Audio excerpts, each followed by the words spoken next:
ഈ മറുപടി പറയുന്നത് ഈ ശ്രീധരൻ മുന്നോട്ട് വെച്ച ആ പ്രപ്പോസൽ അത് നിലവിലുള്ള മാതൃകയിൽ മുന്നോട്ട് കൊണ്ടുപോകാൻ കഴിയില്ല എന്നാണ് വിദഗ്ധ സമിതി റിപ്പോർട്ട് നൽകിയിരിക്കുന്നത്. ആരുടെ വിദഗ്ധ സമിതി? ഏത് സർക്കാരിന്റെ? സംസ്ഥാന സർക്കാരിന്റെ. അതായത് നേരത്തെ എന്തായിരുന്നു റെയിൽവേ മന്ത്രി പാർലമെന്റിൽ പറഞ്ഞത്? അതായത് ഈ ശ്രീധരൻ ഒരു പദ്ധതി സമർപ്പിച്ചിട്ടുണ്ട്, ഞങ്ങൾ ഈ ശ്രീധരനെ ഡൽഹിയിലേക്ക് വിളിച്ച് ചർച്ച ചെയ്ത് അതിനെ പ്രായോഗികമായിട്ടൊരു പദ്ധതിയാക്കി മാറ്റാൻ വേണ്ടി ഞങ്ങൾ ആലോചിച്ചിട്ടുണ്ട് എന്ന് പറഞ്ഞു. അതിനിടയിൽ ധൃതി പിടിച്ചിട്ട് ഈ ശ്രീധരനോട് പദ്ധതി സമർപ്പിക്കാൻ പറഞ്ഞു. എവിടെ? തിരുവനന്തപുരത്ത് സമർപ്പിക്കാൻ പറഞ്ഞു വി.ഡി. സതീശൻ. എന്നിട്ട് എന്ത് ചെയ്തു?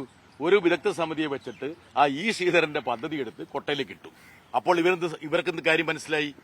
അവർക്ക് താല്പര്യമില്ലാത്തൊരു പദ്ധതി ഞങ്ങളതിനാണ് അതേക്കുറിച്ച് ചിന്തിക്കുന്നത്. അപ്പോൾ അതിനെ ഒരു കൃത്യമായ ഒരു പുകമറയാക്കി മാറ്റി, അതല്ലെങ്കിൽ മാർഗമാക്കി മാറ്റി കേരളത്തിന്റെ റെയിൽവേ സ്വപ്നത്തെ അവര് ചിറകരിഞ്ഞു. സംസ്ഥാന സർക്കാരിന്റെ പിടിപ്പുകേട് കൊണ്ടാണ് ഇന്ന് ഇതുപോലുള്ളൊരു മറുപടി റെയിൽവേ മന്ത്രി നൽകിയത്. മാത്രമല്ല ഈ രണ്ട് കാര്യത്തിലും ഈ പറയുന്ന സിൽവർ ലൈൻ അങ്ങനെ ഉപേക്ഷിച്ചത് ഒരു ഉത്തരവാദപ്പെട്ട സമീപനമായിരുന്നില്ല. യഥാർത്ഥത്തിൽ റെയിൽവേ മന്ത്രാലയം എന്താ പറഞ്ഞിരുന്നത്? ആ പദ്ധതി സംബന്ധിച്ച് കേന്ദ്രത്തിന്റെയും കൂടി ശുപാർശകളും നിർദ്ദേശങ്ങളും വെച്ചിട്ട് അതിൽ ഭേദഗതികൾ വരുത്തിക്കൊണ്ട് നമുക്ക് പ്രായോഗികമായി നടപ്പിലാക്കാൻ ശ്രമിക്കാമെന്നുള്ളൊരു നിലപാടായിരുന്നു കേന്ദ്ര മന്ത്രാലയത്തിന്റെ. അതിനിടയിലാണ് ഇപ്പോൾ വി.ഡി. സതീശൻ ഗവൺമെന്റ് ആ പദ്ധതി പൂർണ്ണമായി ഉപേക്ഷിച്ചു. അതോടുകൂടി ആ പദ്ധതി പോയി. എന്നിട്ട് എന്ത് ചെയ്തു? കേന്ദ്രത്തിന്റെ മുമ്പിലുണ്ടായിരുന്ന ഈ ശ്രീധരന്റെ പദ്ധതി അവർ നേരിട്ട് നെഗോഷിയേറ്റ് ചെയ്ത് ഈ ശ്രീധരനിൽ നിന്നും വാങ്ങിയിട്ട് ഒരു വിദഗ്ധ സമിതിയെ വെച്ചിട്ട് അത് എടുത്തുകൊണ്ട് കൊട്ടയിലിട്ടു. അപ്പോൾ ഇപ്പോൾ എന്തായി? റെയിൽവേ മന്ത്രാലയത്തിന് പറയാൻ കഴിയുന്നത് കേരളത്തിന്റെ അതിവേഗ റെയിൽവേ വികസനവുമായി ബന്ധപ്പെട്ട രണ്ട് പദ്ധതികളും വി.ഡി. സതീശൻ ഗവൺമെന്റ് വേണ്ടാന്ന് വെച്ചതുകൊണ്ട് ഇനി ഞങ്ങൾക്കതിലൊന്നും ചെയ്യാനില്ല. ഞങ്ങളുടെ ഈ പരമ്പരാഗതമായിട്ടുള്ള ഈ 3-4 പാത അതൊരു 4 നൂറ്റാണ്ടെടുക്കും.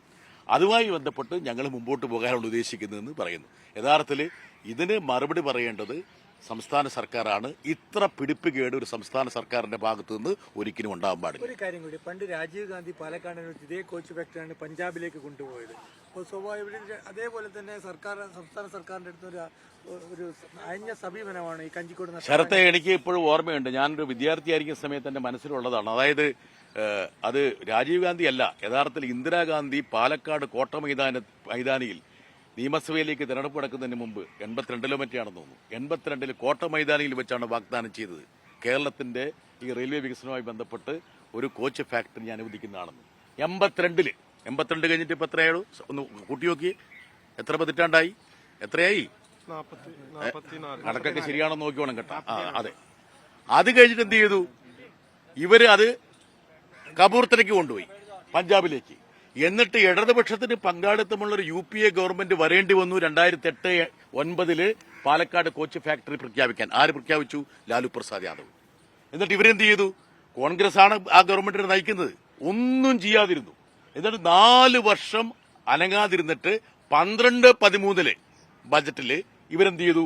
ആ കോച്ച് ഫാക്ടറി ഒരു PPP പബ്ലിക് പ്രൈവറ്റ് പാർട്ടിസിപ്പേഷനാക്കി, ജോയിന്റ് വെഞ്ചറാക്കി. അത് നടന്നോ? അത് നടന്നില്ല. ഇതാണ് കോൺഗ്രസിന്റെ കേരളത്തിലെ റെയിൽവേ വികസനത്തിനുള്ള സംഭാവന. ഇപ്പോൾ ഈ പറയുന്ന ഇന്ദിരാഗാന്ധി പ്രഖ്യാപിച്ചതിനെക്കുറിച്ചോ 2008-2009 ലാലു പ്രസാദ് യാദവിന്റെ ബജറ്റിൽ വന്നതിനെക്കുറിച്ചോ ഇപ്പോഴത്തെ മറുപടി പ്രതിപാദിക്കുന്നില്ലെങ്കിൽ പോലും ഒരുപക്ഷെ കേരളത്തിലെ ജനങ്ങൾക്ക് ഇത് അറിയാൻ ആഗ്രഹമുള്ളതുകൊണ്ടാണ് ഞാൻ അതിന്റെ ചരിത്ര പശ്ചാത്തലം പറഞ്ഞത്.